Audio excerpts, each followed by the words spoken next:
زیتون T V, بدلیں زندگی۔ حضور کی خوشخبری یہ ہے ثم تکون خلافۃ علی منہاج النبوہ، پھر ایک دور آئے گا خلافت علی منہاج النبوہ کا۔ یہ محمد الرسول اللہ کی نوید ہے، وہو صادق المصدوق، وہ سچے ہیں، ان کی صداقت پر خود اللہ گواہ ہے، لہذا وہ دور آ کر رہے گا، اس میں کسی بھی بندہ مومن کے لیے کسی شک و شبے کی کوئی گنجائش نہیں۔ اگلی حدیث اگلی سنیے، اب جب یہ دور آئے گا تو عالمی ہوگا، جیو ورلڈ آرڈر نہیں ہوگا، جسٹ ورلڈ آرڈر ہوگا۔ یہ نیو ورلڈ آرڈر NWO، حقیقت میں جیو ورلڈ آرڈر ہے JWO، لیکن اسی کو بدلنا ہے جسٹ ورلڈ آرڈر آف اسلام، اور وہ گلوبل ہوگا۔ دو حدیثوں کا تذکرہ کر دوں۔ حضرت ثوبان حضور کے ایک آزاد شدہ غلام تھے، وہ روایت کرتے ہیں، مسلم شریف کی روایت ہے، یہ صحیحین میں فرماتے ہیں کہ حضور نے ارشاد فرمایا ان اللہ زوالی الارض فرأیت مشارقها ومغاربها وان امتی سیبلغ ملکها ما زوی لی منها، رواہ مسلم رحمہ اللہ۔ حضور فرماتے ہیں اللہ تعالیٰ نے میرے لیے پوری زمین کو لپیٹ دیا، یہاں تک کہ میں نے اس کے سارے مشرق دیکھ لیے، سارے مغرب دیکھ لیے، اور سن لو مجھ سے، ٹیک اٹ فرام می، میری امت کی حکومت ان تمام علاقوں پر قائم ہو کر رہے گی جو مجھے زمین کو لپیٹ کر اور سکیڑ کر دکھا دیے گئے۔ گلوبل ہوگی کہ نہیں؟ دوسری حدیث سنیے، یہ پھر مسند احمد ابن حنبل کی ہے۔ حضرت مقداد ابن الاسود رضی اللہ تعالی عنہ فرماتے ہیں حضور نے فرمایا لا يبقى على ظهر الارض بيت وبر ولا مدر الا ادخله الله كلمة الاسلام بعز عزيز وذل ذليل اما يعزهم الله فيجعلهم من اهلها او يذلهم فيدونون لها۔ یہ ہے حدیث مسند احمد ابن حنبل کی۔ اور حضرت مقداد فرماتے پھر میں نے کہا اچھا تب تو ہو جائے گی وہی بات وَيَكُونَ الدِّينُ كُلُّهُ لِلَّهِ، دین کل کا کل اللہ کے لیے ہو جائے گا۔ حدیث کا ترجمہ یہ ہے کہ حضور نے فرمایا روئے زمین پر نہ کوئی اینٹ گارے کا بنا ہوا گھر رہے گا، نہ کوئی اونٹ کے بالوں کے بنے ہوئے کمبلوں کا خیمہ رہے گا جس میں اللہ تعالیٰ کلمہ اسلام کو داخل نہ کر دے۔ لیکن یہ داخلہ دو طریقے سے ہوگا، بعز عزیز و ذل ذلیل، یا صاحب عزت کے اعزاز کے ساتھ، یا کسی مغلوب کی مغلوبیت کے ساتھ، یعنی یا تو اللہ تعالیٰ ان کا اعزاز فرمائے گا اور وہ کلمہ اسلام کے خود قائل ہو جائیں گے۔ جب گھر والا خیمے والا اسلام لے آئے گا تو اسلام اس کے گھر میں داخل ہوگا، اس کو بھی عزت نصیب ہوگی۔ وَلِلَّهِ الْعِزَّةُ وَلِرَسُولِهِ وَلِلْمُؤْمِنِينَ، عزت و حق ہے اللہ کا، اس کے رسول کا اور اہل ایمان کا۔ اور اگر وہ اسلام قبول نہیں کرے گا تو یؤتُ الجزیۃ عن ید وہم صاغرون، چھوٹے ہو کر رہنا پڑے گا، جزیہ دینا ہوگا، اسلام کی بالادستی قبول کرنی ہوگی۔ بتائیے اس کے بعد بھی کوئی شک ہے؟ یہ ہے آسمانی نقشہ۔ یہ اللہ فرما رہے ہیں واللہ متم نورہ ویابی اللہ الا یتم نورہ لیظہرہ علی الدین کلہ ولو کرہ المشرکون، یہ اللہ کا فیصلہ ہے۔ ادھر یریدون لیطفئوا ہے، یہ زمینی نقشہ ہے۔ اب شکل کیا ہے؟ اب میں آپ سے عرض کر دوں کہ ان دونوں کے مابین جو خلا نظر آ رہا ہے، کوئی شخص یقین کے ساتھ نہیں کہہ سکتا کہ اب حالات کا کیا رخ ہوگا، اس لیے کہ ظاہر بات ہے قرآن مجید میں مستقبل کے بارے میں خود حضور سے کہلوایا گیا وَإِنْ أَدْرِي أَقَرِيبٌ أَمْ بَعِيدٌ مَا تُوعَدُونَ۔ لوگوں مجھے معلوم نہیں ہے کہ جس بات کی تمہیں خبر دی جا رہی ہے وہ قریب آ چکا ہے یا دور ہے۔ وَإِنْ أَدْرِي لَعَلَّهُ فِتْنَةٌ لَكُمْ وَمَتَاعٌ إِلَىٰ حِينٍ، اور میں نہیں جانتا، ہو سکتا ہے اللہ کچھ اور مہلت دے دے تمہیں، اور کچھ اور آزمائش جو ہے اس کے لیے تمہارے لیے کوئی اور مہلت عطا فرما دے، ہو سکتا ہے۔ تو میں بھی کسی دعوے سے نہیں کہہ رہا، لیکن دو امکانات ہیں۔ امکان نمبر ایک کیا ہے؟ ابھی عالم اسلام کا ایک سالڈ بلاک ہے جو یہودی ورلڈ آرڈر کی نگاہوں میں کھٹک رہا ہے۔ میں کھٹکتا ہوں دل یزداں میں کانٹے کی طرح۔ اگرچہ ان کی اسٹریٹجی کیا ہے؟ ایک ایک کر کے ان کے حصے بکھرے کر کے تیا پانچا کرو۔ ابھی وہ بلاک کون سا ہے؟ ایران ہے، افغانستان ہے، پاکستان ہے، اور روسی ترکستان سے آزاد ہونے والی جو ریاستیں ہیں یہ ایک سالڈ بلاک ہے۔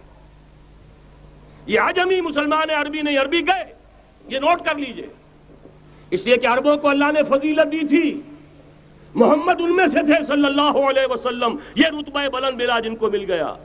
لیکن ساتھ ہی اللہ نے دھمکی بھی دے دی تھی سورہ محمد میں، ان تتولوا یستبدل قوما غیرکم، اگر تم پیٹھ دکھا دو گے اس مشن کو جو ہم نے تمہارے حوالے کیا ہے، تمہیں ہٹائیں گے، کسی اور کو لے آئیں گے۔ اور یہ بات ہو چکی ہے 13ویں صدی عیسوی میں، 1258 میں جب سقوط بغداد ہوا ہے، عربوں کے ہاتھ سے عالم اسلام کی قیادت چھین لی گئی، معزول کر دیا گیا۔ اس کے بعد قیادت کن کے ہاتھوں میں آئی؟ ترکوں کے ہاتھ میں، ترکان تیموری ہندوستان میں، ترکان صفوی ایران میں، ترکان سلجوقی مڈل ایسٹ میں، اور ترکان عثمانی کا تو کہنا ہی کیا ہے، وہ ایشیا مائنر سے چل کر آپ کو معلوم ہے کہ مشرقی یورپ کا کتنا بڑا علاقہ، دی گریٹ آٹومان امپائر اس صدی کے آغاز تک قائم تھی۔ اس صدی میں عجیب عجیب معجزے ہوئے ہیں۔ گریٹ آٹومان امپائر جو 3 بر اعظموں پر محیط، نام و نشان ختم۔ The great U S S R, نام و نشان ختم۔ اب تو روس صاحب ایک ملک کی حیثیت سے رہ گئے۔ یہ اس صدی میں 2 اور وقت نہیں ہے میں اور آپ کو کیا بتاؤں، اس صدی میں تو بڑے بڑے عجیب عجوبے ہوئے ہیں، بڑی بڑی 2 عظیم جنگیں ہو چکی ہیں، تیسری جو ہے سر پر کھڑی ہے، دور نہیں ہے، جس کو حدیث میں کہا گیا ہے الملحمۃ العظمی، تاریخ انسانی کی عظیم ترین جنگ، اور وہی صلیبی جنگ جس کا آغاز بوسنیا سے ہو چکا ہے۔ بہرحال اس وقت جو میں کہہ رہا تھا، ورنہ میرے پاس تو یعنی یہ کہ درد دل کہنے کے لیے وقت نہیں ہے، مجھے اپنی بات کو محدود کرنا پڑ رہا ہے، لیکن میں اب آ رہا ہوں اصل موضوع کی طرف، کہ ایک امکان تو یہ ہے کہ اس بلاک میں اسلام کا احیاء ہو، اور اس کے لیے کچھ نویدیں بھی موجود ہیں احادیث نبویہ میں۔ وہ تو آپ نے سنا ہوگا اقبال کا شعر، میرے عرب کو آئی ٹھنڈی ہوا جہاں سے، میرا وطن وہی ہے، میرا وطن وہی ہے۔ حدیث میں آتا ہے یخرج ناس من المشرق یؤتون للمہدی یعنی سلطانہ، مشرق سے فوجیں نکلیں گی کہ جو کہ مہدی کی حکومت قائم کریں گی۔ یہ مہدی اہل تشیع کے مہدی اور ہیں، ہمارے مہدی اور ہیں۔ اہل تشیع کے عقیدے کے مطابق ان کے بعد میں امام جو روپوش ہو گئے تھے وہ امام مہدی ہے، وہ ظاہر ہو جائیں گے، ابھی امام غائب ہیں، پھر وہ ظاہر ہو جائیں گے۔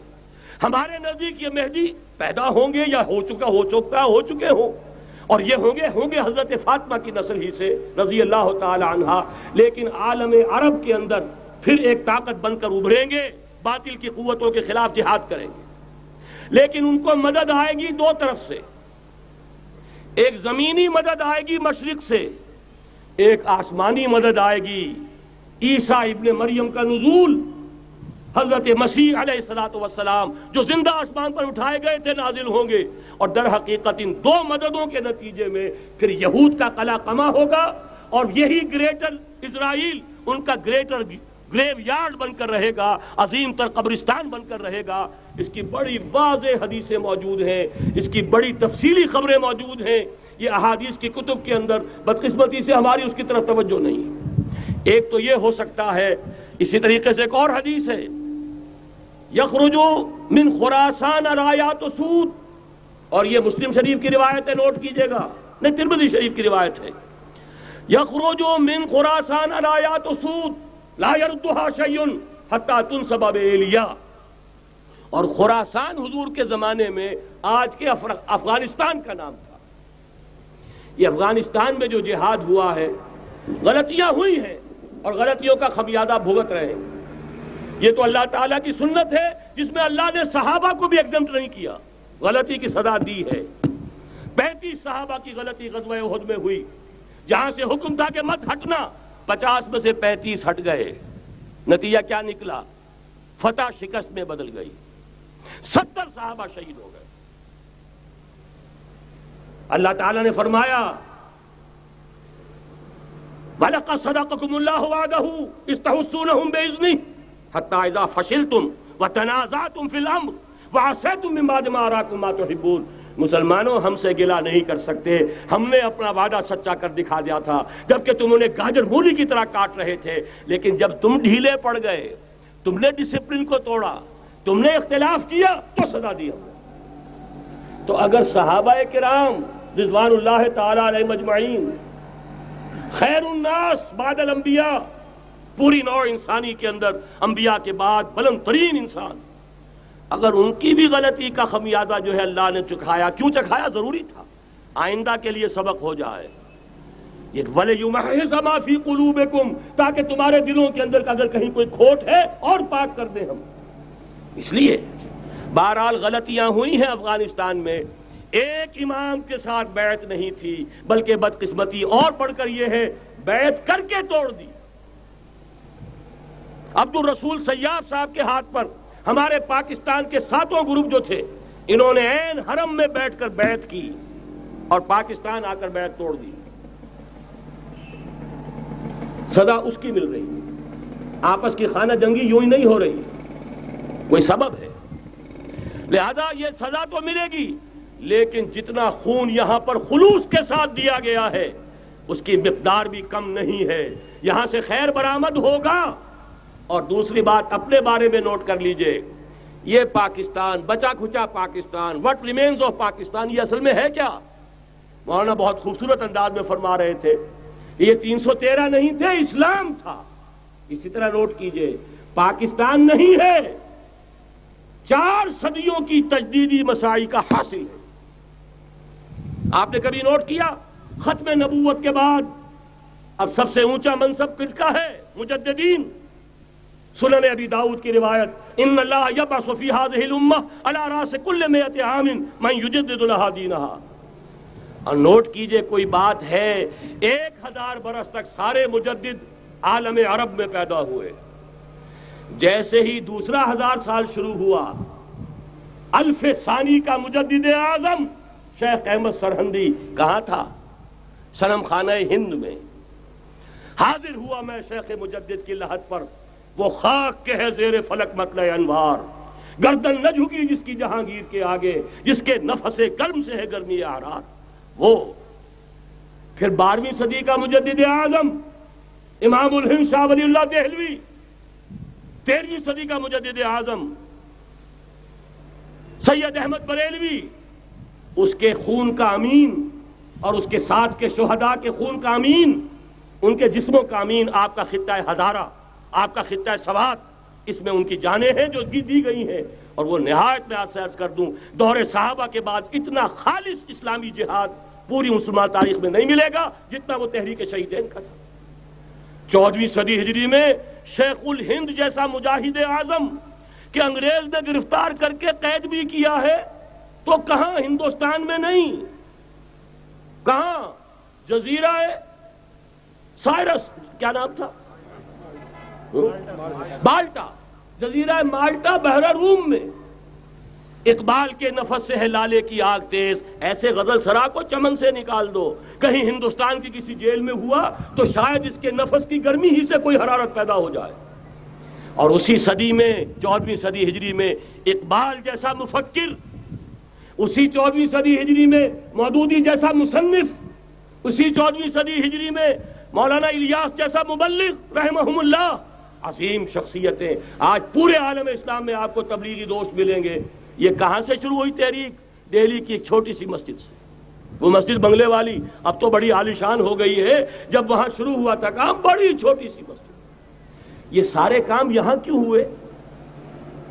پورا عالم اسلام آزاد ہوا، کہیں نعرہ اسلام کا نہیں لگا، کہیں عرب قومیت پر، کہیں کسی اور عصبیت پر تحریکیں چلی ہیں، صرف تحریک پاکستان تھی کہ پاکستان کا مطلب کیا؟ لا الہ الا اللہ۔ کوئی سبب ہے کہ یہاں قرارداد مقاصد پاس ہوئی، حاکمیت اللہ کی ہے، کہ اکبر نام لیتا ہے خدا کا اس زمانے میں۔ یہ سارا ماضی سامنے رکھیے اور حضور کی دی ہوئی پیشن گوئیوں کا مستقبل سامنے رکھیے، ان دونوں سے ثابت ہوتا ہے اس خطہ ارضی سے کچھ ہونا ہے۔ اگرچہ بھٹکے ہوئے ہیں لیکن کبھی بھولی ہوئی منزل بھی یاد آتی ہے راہی کو، اور بھٹکے ہوئے آہو کو پھر سوئے حرم لے چل، اس کی ضرورت ہے۔ مسلمان کو پھر اس کا مقصد یاد دلایا جائے۔ پاکستان اس لیے نہیں بنایا گیا تھا کہ ہمارے ہاں ٹاٹے اور برلے نہیں تھے تو ہمارے پاس اس کے بھی باپ وجود میں آ جائیں، اس لیے تو نہیں بنایا گیا تھا۔ پاکستان اس لیے نہیں بنایا گیا تھا کہ جاگیرداروں کی جاگیرداریاں محفوظ ہو جائیں. پاکستان اس لیے تو نہیں بنایا گیا تھا. اور یہ کہ نمازیں اور مسجدیں تعمیر ہو جائیں، مسجدیں تو امریکہ میں تعمیر ہو رہی ہیں، عالی شان سے عالی شان. اس لیے پاکستان نہیں بنا تھا. آج بھی مسلمان، میں معذرت سے عرض کر رہا ہوں مولانا سے، آج بھی بھارتی مسلمان کی ایوریج نمازی ہونے کے اعتبار سے پاکستانی مسلمان سے کہیں بہتر ہے.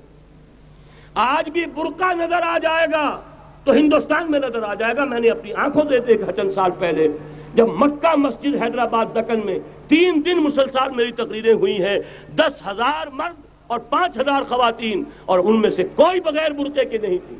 ایک سیلاب نظر آ رہا تھا برقعوں کا کہ جب جلسہ ختم ہوا ہے رات کے 12 بجے 3 دن تک متواتر. یہاں کہاں نظر آئے گا برقع آپ کو؟ یہاں تو جس کے بعد 2 پیسے ہو گئے اس نے سب سے پہلے برقع اتار کے پھینک دیا. معلوم اچھی طرح سمجھ لیجئے یہ چیزیں تو وہاں زیادہ ہیں یہاں کی نسبت. اصل ضرورت تھی کہ یہاں اس نظام کو قائم کیا جائے، وہ نظام عدل اجتماعی، وہ جس میں حریت ہو، جس میں عام آدمی بھی خلیفہ وقت کو ٹوک سکے. یہ کرتا کیسے بن گیا؟ ایک خاتون بھی کھڑی ہو کر دامن پکڑ لے، عمر تمہیں کیا حق ہے کہ ہمارے مہر کے اوپر پابندی لگا رہے ہو، جبکہ اللہ نے نہیں لگائی. اللہ قرآن میں قنطارہ کا لفظ استعمال کر رہا ہے. ڈھیروں سونا دے دے کوئی شخص اپنی بیوی کو مہر کے اندر، طلاق دیتے وقت اس میں سے کچھ نہیں لے سکتا. آپ کون ہوتے ہیں ہمارے حق کے اوپر پابندی لگانے والے؟ اور عمر نے کہا آج ایک بڑھیا نے وہ اب عمر کو دین سکھایا، آرڈیننس واپس.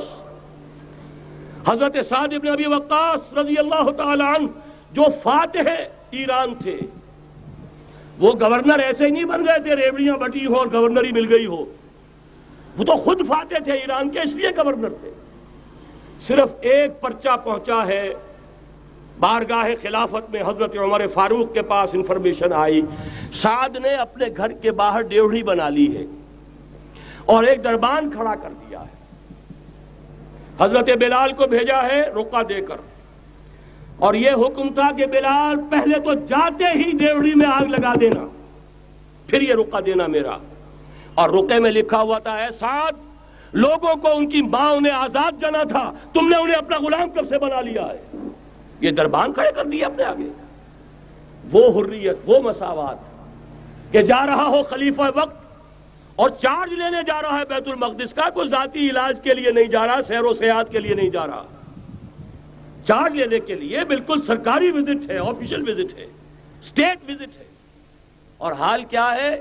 700 میل کا فاصلہ طے کرنا اور ایک اونٹنی، کوئی انٹوریج نہیں، کوئی خدم و حشم نہیں، کوئی جمبو جٹ بھرے ہوئے نہیں، کچھ نہیں. ایک اونٹنی، ایک خادم. اس ایک اونٹنی پر چونکہ راستے کا راشن بھی ہے لہذا 2 آدمی نہیں بیٹھ سکتے، ایک بیٹھ سکتا ہے. ایک منزل خلیفہ وقت بیٹھا ہوا ہے اوپر اور خادم نکیل پکڑ کر چل رہا ہے. اگلی منزل خادم اوپر بیٹھا ہے اور خلیفہ وقت عمر بن الخطاب رضی اللہ تعالی عنہ اور وہ آگے آگے نکیل پکڑ کر چل رہے ہیں. یہ نظام چاہیے آج نوع انسانی کو. اس کے انتظار میں، اس کی تلاش میں نوع انسانی نے کتنے تجربے کر لیے، کیسی چھلانگیں لگائیں، ملوکیت ختم کی، آسمان سے گرا کھجور میں اٹکا. جمہوریت آئی نام نہاد، لیکن وہ سرمایہ دارانہ نظام بن کر آگے سے بڑھ کر لعنت بن گئی. پہلے جاگیردار مسلط تھا، اب سرمایہ دار اور کارخانے دار مسلط ہو گیا. اس سے نکلنے کے لیے زور لگایا، کمیونزم کی طرف گئے، چھلانگ لگائی، اب ایک پارٹی ڈکٹیٹر بن کر بیٹھ گئی. انسان رست از یک بنتا افتاد در بندے دیگر، ایک چیز سے غلامی سے نجات پاتا ہے، دوسری میں پھنس جاتا ہے. اور کیوں؟ کہ وہ نظام عدل اجتماعی جو محمد عربی کو دے کر بھیجا گیا تھا، اس کے کسٹوڈین سوئے ہوئے ہیں. اس کے کسٹوڈینز کو اندازہ ہی نہیں. یہ نسخہ تو ہمارے پاس تھا، ہمیں عمل کرنا تھا اور دنیا کے سامنے پیش کرنا تھا. پاکستان بنایا اس لیے گیا تھا کہ ہم اس کا ایک نمونہ دنیا کے سامنے پیش کریں گے. قائد اعظم نے فرمایا تھا کہ ہم یہ چاہتے ہیں کہ پاکستان کی صورت میں عہد حاضر میں اسلام کے اصول حریت و اخوت و مساوات کا ایک نمونہ قائم کر کے دکھائیں. کہاں ہے وہ؟ بھٹک گئے، سو گئے. بہرحال اب بھی وقت ہے، جب تک سانس تب تک آس. میرے عزیز نے تو ڈرایا ہے اور صحیح ڈرایا ہے. اللہ تعالیٰ نے 25 برس انتظار کیا تھا. پہلے عذاب کا کوڑا پھر مارا ہماری پیٹھ پر. وَلَنُذِيقَنَّهُم مِّنَ الْعَذَابِ الْأَدْنَىٰ دُونَ الْعَذَابِ الْأَكْبَرِ. بڑے عذاب سے پہلے چھوٹا عذاب کا مزہ چکھائیں گے، لعلہم یرجعون، شاید کہ لوٹ آئیں۔ وہ ہم سے 1000 میل کے فاصلے پر ہوا تھا، اگرچہ 93,000 ہمارا کڑیل جوان، جن میں غالباً 43,000 فوجی، اور یہ کہ تقریباً اتنی تعداد میں جو غیر فوجی تھے، وہ اس ہندو کے غلام بنے، قیدی بنے، جن پر 800 برس تک، کہیں 600 برس تک، کہیں 1000 برس تک حکومت کی تھی۔ اتنی بڑی شکست کا کلنک کا ٹیکا ہماری پیٹھ پر پڑا۔ پہلے عذاب کا کوڑا آ گیا تھا، 25 برس ہو گئے تھے قمری حساب سے، نوٹ کر لیجئے، یہ نہ سمجھیے 24.25 برس ہوئے تھے، 24.25 برس قمری حساب سے 25 برس تھے۔ اور اب نوٹ کر لیجئے اگلے 25 برس کے پورے ہونے میں اگلے رمضان کی 27 تاریخ تک صرف مہلت ہے، نصف صدی پوری ہوا چاہتی ہے۔ کوئی عجب نہیں اس عذاب الادنیٰ کے بعد ہم جاگے نہیں، ہوش میں نہیں آئے، کوئی عجب نہیں کہ بڑے عذاب کا کوڑا ہماری پیٹھوں پر برس جائے۔ لیکن مجھے یہ یقین ہے، نوٹ کر لیجئے، اگر یہ دوسرا امکان ہو گیا، خدا نہ خواستہ اللہ کے عذاب کا کوڑا ہماری پیٹھ پر برسا، مجھے یقین ہے اللہ ہندوؤں کو مسلمان بننے کی توفیق دے گا، لیکن اسلام کا بول بالا اسی خطے سے ہوگا۔ تاریخ میں یہ ہو چکا ہے آیا فتنہ تاتار کے افسانے سے، پاسباں مل گئے کعبے کو صنم خانے سے۔ تاتاریوں کے ہاتھوں کروڑوں مسلمان قتل ہوئے، لیکن اسلام نے تاتاریوں کو فتح کر لیا، اور پھر اسلام کا مسلمانوں کا دوسرا دور عروج انہی تاتاریوں کی مختلف شاخوں کے تحت ہوا۔ وہ تاتاری ہی تو تھے، وہ سارے ہورس، ٹرکش ہورس، ترکان تیموری، ترکان صفوی، ترکان سلجوقی، ترکان عثمانی، وہی تو سٹاک تو وہی ہے آیا فتنہ تاتار کے افسانے سے، پاسباں مل گئے کعبے کو صنم خانے سے، اس لیے کہ حضور نے فرمایا مشرق سے ہوگا، یہاں سے فوجیں چلیں گی، تو کوئی عجب نہیں۔ بہرحال یہ 2 امکانات ہیں، لیکن اس کا فیصلہ تیرے ہاتھوں میں ہے، دل یا بدن، سیدھی بات۔ اگر تو اب بھی ہم ٹھیک ہو جائیں، جاگ جائیں، ہوش میں آ جائیں، قوم یونس کی طرح توبہ کر لیں، تو بغیر عذاب کے کوڑے کے رحمت خداوندی ہم پر سایہ کرے گی۔ اگر ہم نہ جاگے تو وہ عذاب کا کوڑا آئے گا۔ یہ نہیں میں کہہ سکتا ان ادری قریب بعید ما توعدون، یہ میں نہیں کہہ سکتا، یقین کے ساتھ جانتا ہوں کہ آئے گا، لیکن یہ کہ اس کے بعد بھی یہیں سے بول بالا ہوگا۔ اگر ہمارے ذریعے نہیں تو ان کے ذریعے سے، جو ہمیں شکست دے کر پھر اسلام قبول کر لیں گے۔ لیکن کیوں نہ پہلے ہی راستے پر چلنے کی کوشش کریں۔